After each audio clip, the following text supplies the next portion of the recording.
At the end of the day, you're asking somebody to trust you with your money. But in reality, there is so much commonality. Putting your authentic self out there and getting people to know who you are to build that relationship is going to have a bigger impact for you in the long run.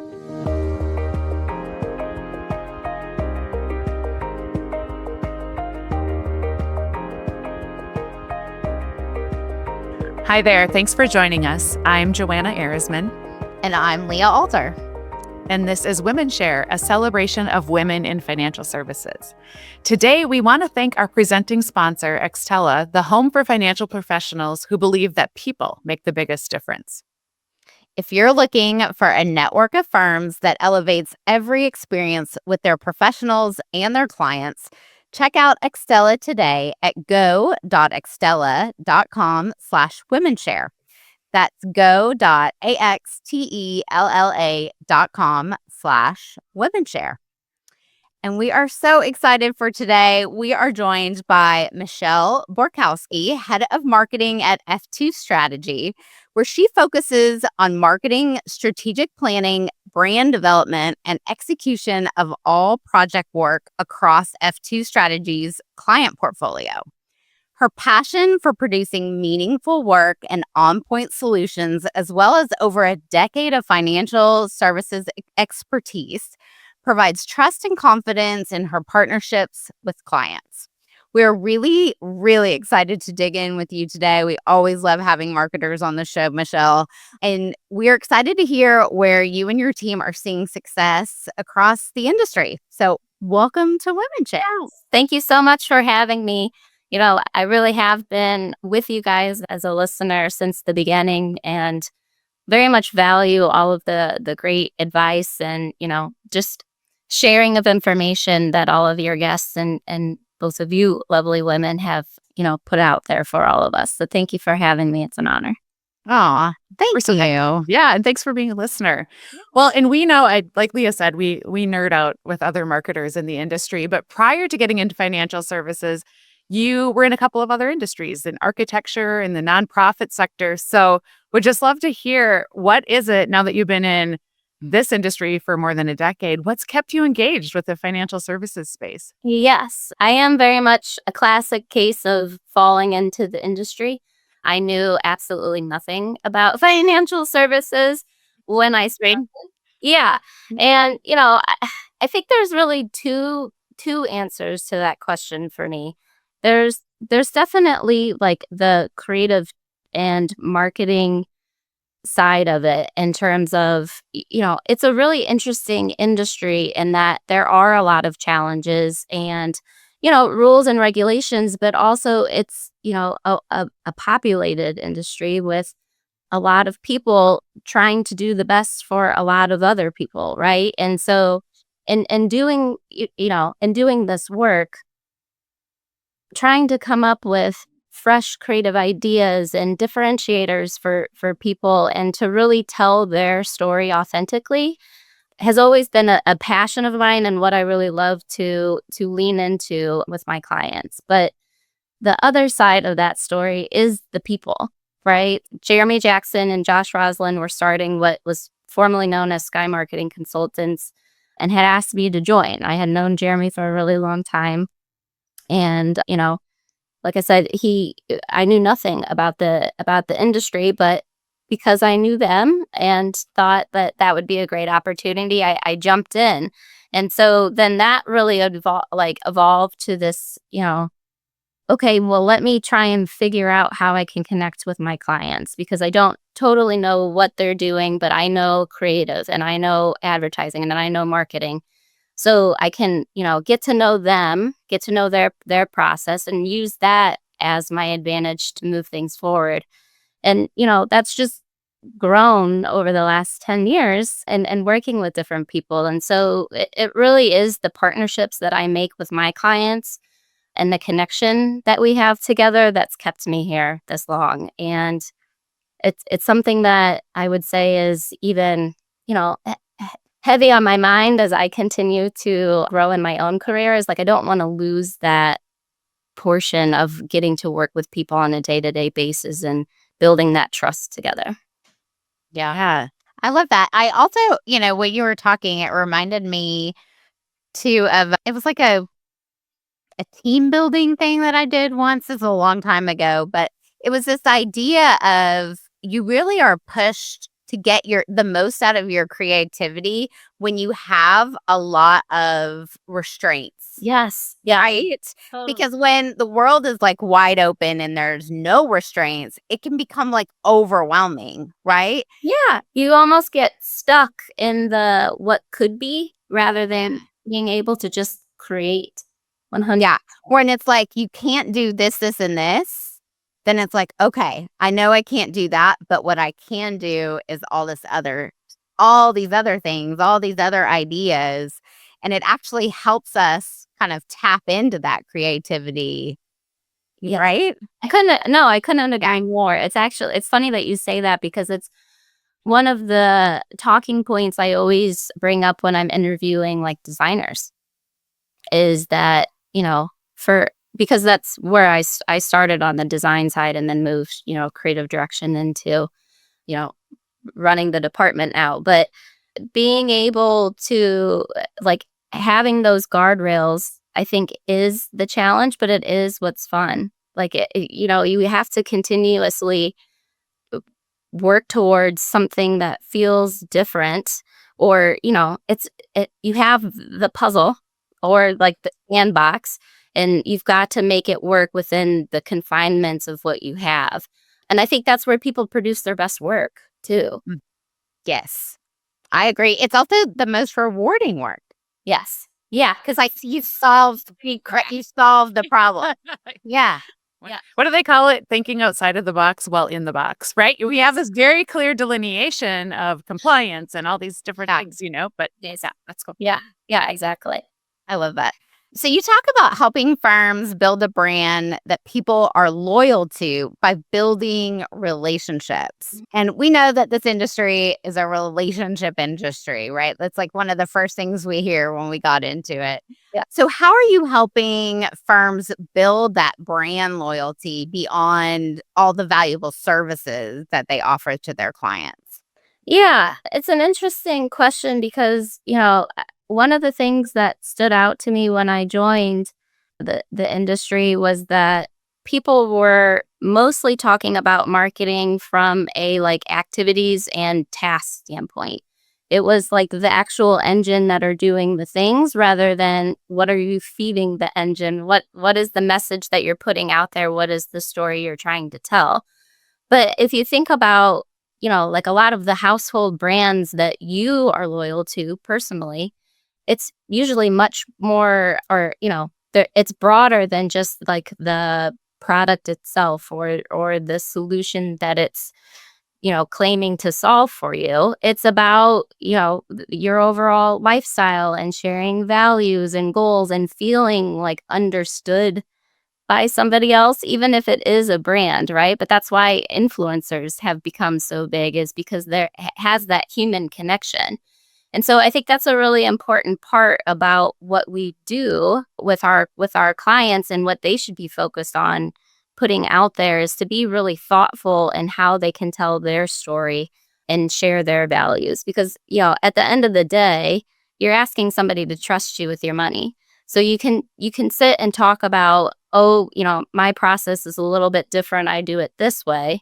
But in reality, there is so much commonality between, what each individual firm offers that putting your authentic self out there and getting people to know who you are to build that relationship is going to have a bigger impact for you in the long run. I love that. And the values alignment, I remember we did brand study at the RAA I was at, and it was around the time of like values driven planning being a really big thing. And one of the key insights was, doing those exercises with clients wasn't actually like our clients were clear on their values. It was more assessing the fit of their values with that advisor. Like it was like a reverse match. We thought like, oh, this is all about helping these clients discover themselves. It's like, no, they know themselves very clearly. It's now, how are you reacting to the values that they're sharing with you? And are they feeling that alignment? So yeah, no, exactly. Because I love to read different marketing books, and theories and all sorts of stuff. And I actually keep a Post-it on my laptop right here that says, lead with the need and then define the why. So often people talk, in their marketing materials will lead with, this is what I'm going to solve and this is what I'm going to do, rather than saying, like, I know what's keeping you up at night. I know what your goals are. I understand. I feel those too. Let's walk this path together. Let's, get there together. And I think that's exactly, it hits right at what you were saying about they want to make sure that you understand their values, and that, when you call and maybe you're vulnerable about whatever's going on, that they're going to feel comforted and, guided on the other side of the line. So Yes. I feel like that's becoming even, or not even becoming, it is even more prevalent in the younger generation of investors.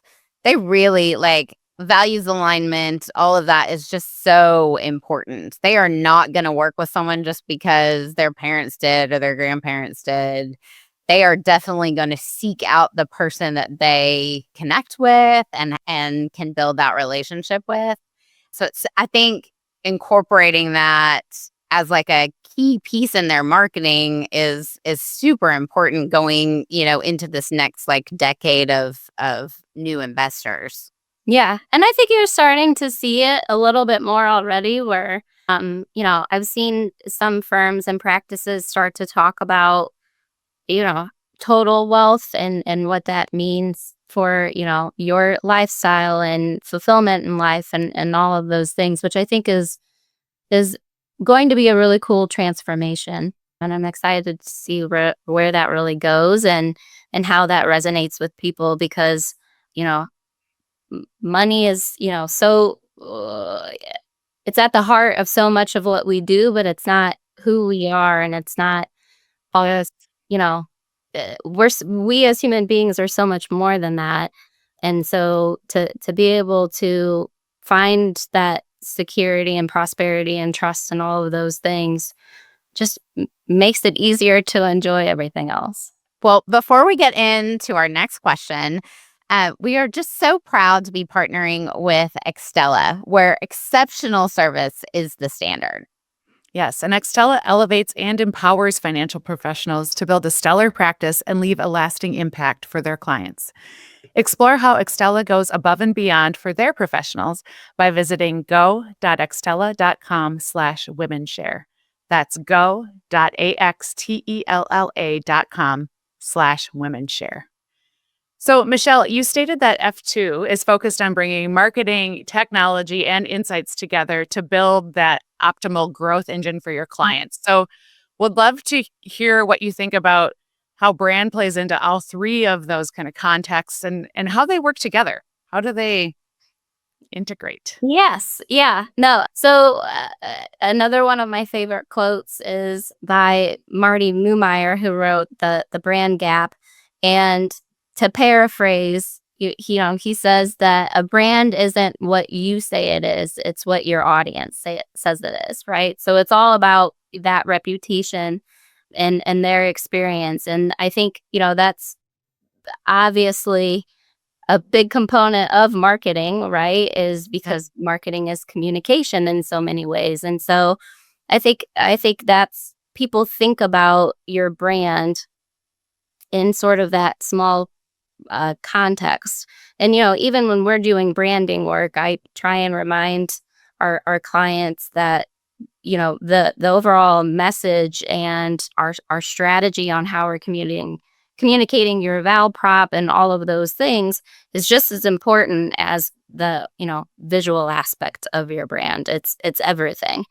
So, but in terms of like brand and reputation on the technology side, I think that really becomes sort of twofold, in that like there's the external portion of your technology in terms of client experience and what their user interfaces look like and how they're able to digest their different plans and performance and how they're doing. But there's also the internal view in terms of how easy is it for your advisors to like work on a day-to-day basis, right?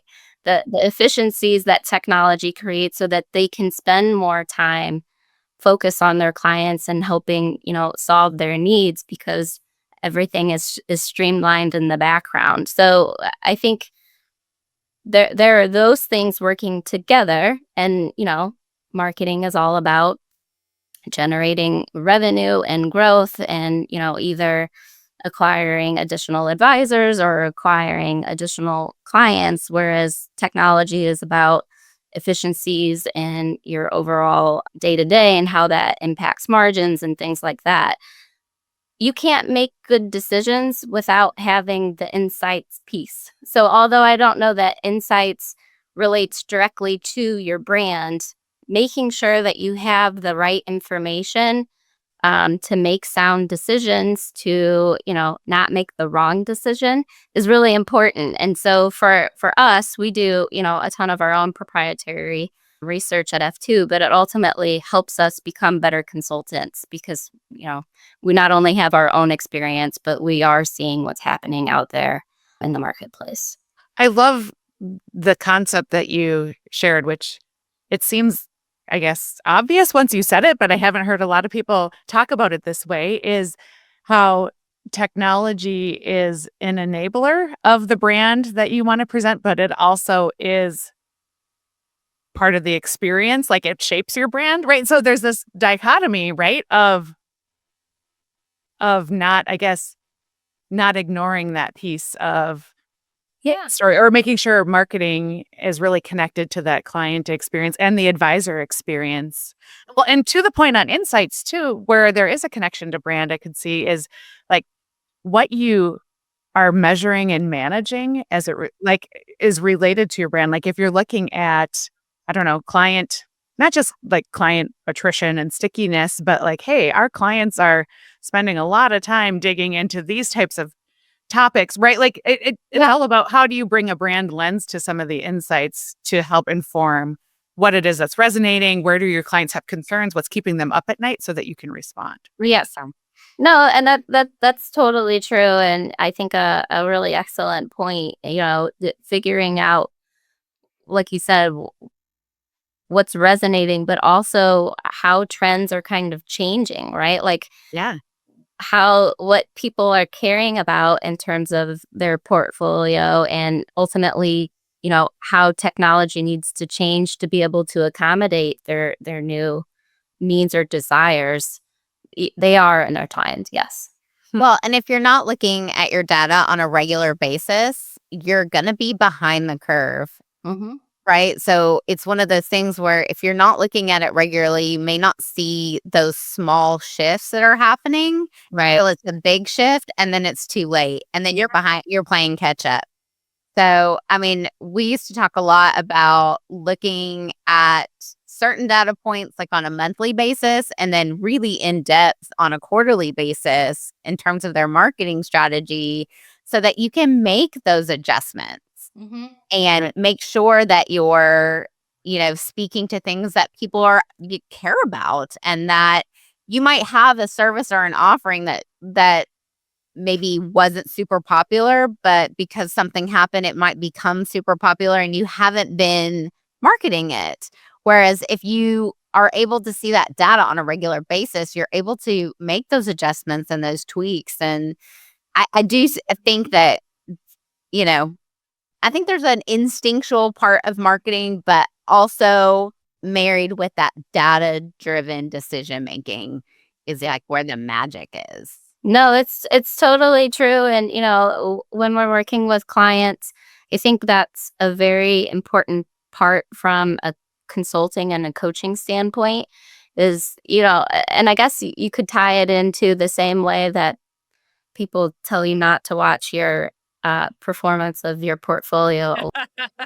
Right. You want to know what's going on, but like you also have to like allow things to run its course to properly to test it, right? And I think doing things like having A/B testing and messaging or your creative or what have you to see what's resonating and then adjusting incrementally is important. But yeah, it is something that comes up often is like, well, how often do I have to refresh my creative? And like, how often, if we start to see a dip, does that mean I need, new ad campaign, something out there? And we always respond like, well, let's see how long of a dip it is. Is it Yeah. a holiday weekend where people just aren't paying, attention? Or is there something else happening in the world that kind of has everybody distracted? Yeah, but if your advisors or if you're talking about like a home office, your, recruiters are hearing things over and over again from conversations that they're having and it's not something you're addressing, that at least gives you the opportunity to, take a look at it and see if there is a tweak that needs to be made. Not necessarily a whole new creative direction. You know, we I don't know how many times I had to have a conversation where it's like, we need at least 6 months to see what's going to happen. Like, there's no like easy button, silver bullet. We do this one thing. And it's really good to look at the data along the way. I think it's a both and. Yes, totally agree. I liked the way you said that about intuition. Yeah, totally. Let's talk about where you're seeing some of the opportunities that are coming up in the industry, like in an RIA space or broker dealer space. When is it time for a firm to bring in an agency like F2 that will help take them to that next level? And the second kind of part of that question is, what do you look for in a client at that stage of like, yeah, this is somebody we really want to work with? Because I think that's important for people to know. Yeah. Oh, that's a great question. Oh, what order do I want to answer? I think one of the, and this isn't, as a firm, we work with companies of all sizes, from everybody from, individual FA to enterprise level. And what those engagements look like very drastically between, what their problem set is and how we can come in and help. But from a marketing standpoint, sort of I guess I shouldn't be biased, but one of my favorite areas to work with clients is sort of like when you're an emerging company where you're not startup anymore, you're established. And again, that, even saying that, I think can vary greatly in terms of what that means to people. But, you're an established firm that you're either trying to acquire new advisors or go deeper with your existing clients or gain new clients. But you're sort of at this inflection point in that you've reached enough scale and growth that all of the things that used to be kind of easy and like that your process was working for, really you're not seeing the same results anymore because of the growth and, adding more team members and all sorts of stuff like that. And so for us, that's where we can really come in and I hate to use the word assess, but look under the hood with you to say like, okay, where are we not seeing the same growth and that we used to? What does that mean? Is it an easy case of like, hey, you guys have, evolved to the point where we need to refresh your value prop and really dig into how do you tell your story throughout like the full funnel. I think people a lot of times, especially when, you haven't reached a level of maturity yet, have, just sort of segmented messaging strategies and content. Whereas as you develop into a larger scale firm, like you need separate messaging for this audience and that audience and this audience and that audience. And then, on top of it, all of the different channels that messaging is out in the world on. And so we like to really come in there and really start from the beginning on, okay, what is it that we need to fine tune and adjust? And then how do we take that new messaging and really bring it to life, either through, your existing materials. Maybe you need a website refresh. Maybe it's a look at like, we need to refine our go-to-market strategy for next year. Where can we leverage F2's team to be an extension of what we're doing, but just to help us get us over the finish line. So, in terms of what that means for what I look for in a client is somebody who also can like recognize that and are just looking for help. I, love to work with people who want to collaborate with us. And because of the different engagements that we have, sometimes, like I said, it is working with a non-marketer. And then other times we're working with firms where I'm working with their marketing team and can, roll up our sleeves together and really start to like brainstorm ideas of what's going to work.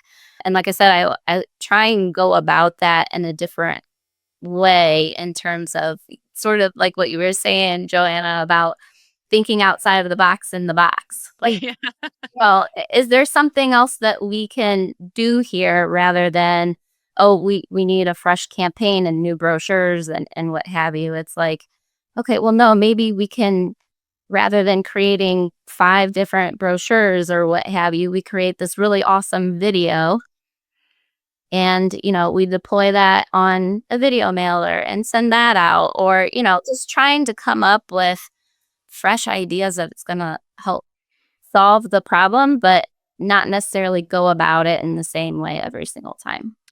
And I think that's so true of just my experience of when we've worked with agencies, right? Because I think when you're in the business, it can be so easy to be like, well, we kind of have this playbook, right? And having these partners that can push you and bring additional ideas and say, hey, we've had clients find success with this sort of thing, right? It kind of, I don't know, maybe it was just the firms I'm in or my personality, but I think there's just this kind of risk aversion when it comes to marketing in this space. And so having a partner who's like, we have experience doing this, not that the results are going to be exactly the same or we're doing the exact same thing, but here's some reason to believe, right? Here's the basis for why we think this will work for you. Give it a shot and like nudge, nudge, nudge, because otherwise that's how we end up with everybody having sailboats and retired tan white people walking on the beach on their website homepage. So 100%.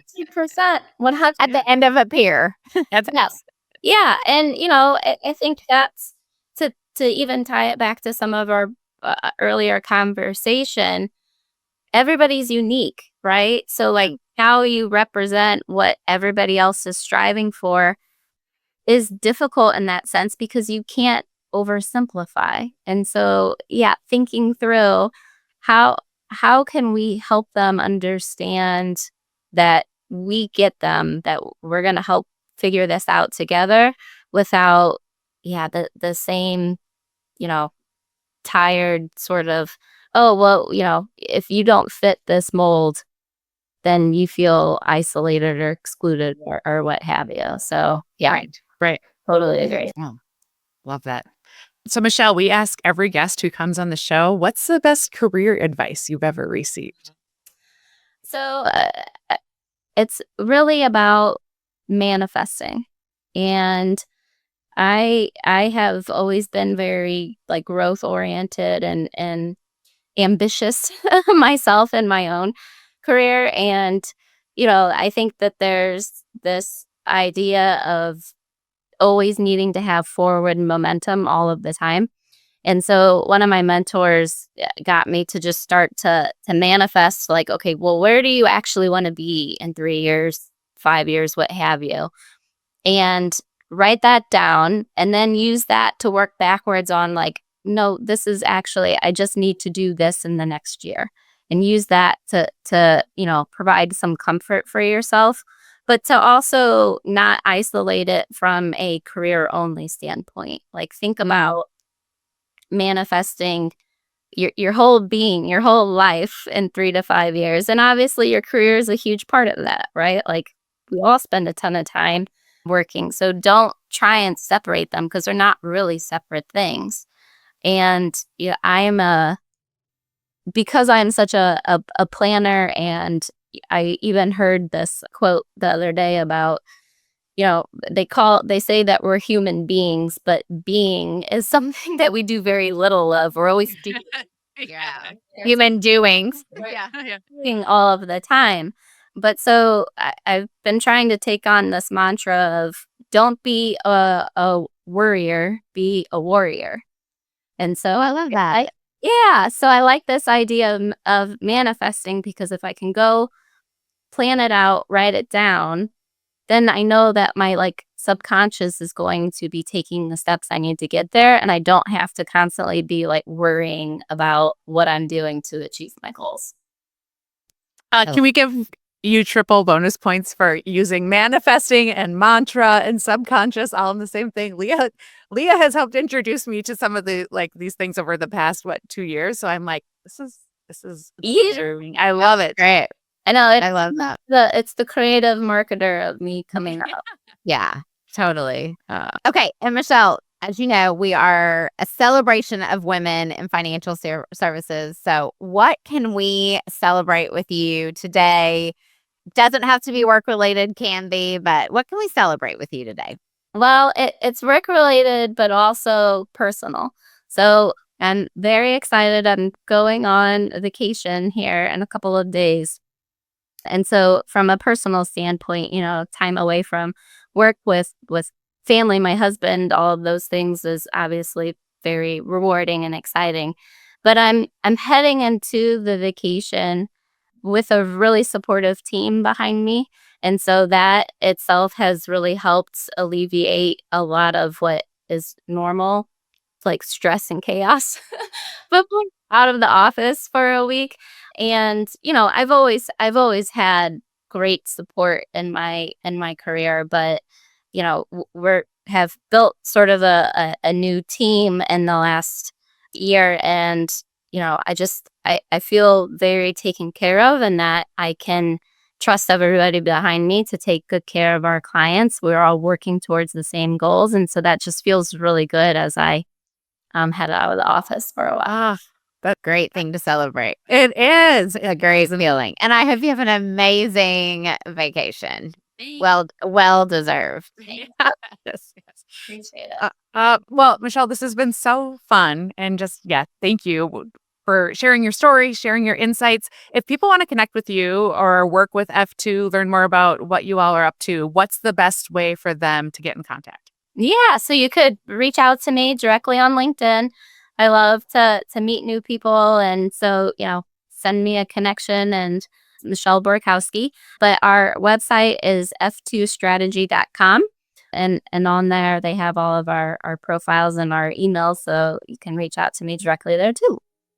Awesome. And we'll have that all linked in the show notes for y'all, so you can easily get to Michelle. And thanks again to our sponsor, Extella, a network of firms that elevates every experience for their financial professionals. Visit go.extella.com/WomenShare. That's go.axtella.com/WomenShare. And that's our show for today. If ours is a mission that you want to share in, subscribe to WomenShare on your favorite podcast platform. With that, I'm Joanna Ehresman. And I'm Leah Alter, and we will catch you on the next episode of WomenShare.